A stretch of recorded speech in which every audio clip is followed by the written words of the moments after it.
Mimi nakwambia ukweli, sikiliza nikwambie. Kodi zinatolewa, wewe unabisha, unazijua? No, mfano Chief Godlove. Watu mara kadhaa wamemfuata, bwana Chief, tunakuona una hela lakini tupe kodi. Akasema hapana, mimi unajua siwezi kufungulia kodi. Mimi yule jamaa mimi namuelewa sana, namfuatilia Chief Godlove.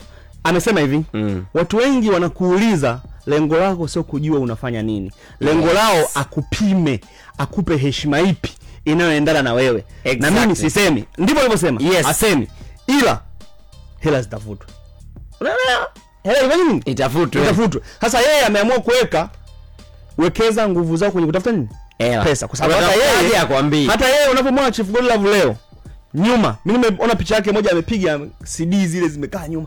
Ukiangalia zile CD na kumbuka zile CD ni miaka 2007, 2006 ndo kipindi hicho zile za moto. Maana yake tayari kuna mchakato hapo. Of course kuna mchakato. Sasa huwezi kumridhisha kila mtu mtandaoni. Ila mimi nafikiri sijapata bahati ya kukutana na jamaa. Ila nafikiri mtu ukimwendea ukikaa naye vizuri ukaongea naye kuna kodi atakufungulia. Lazima. Sawa.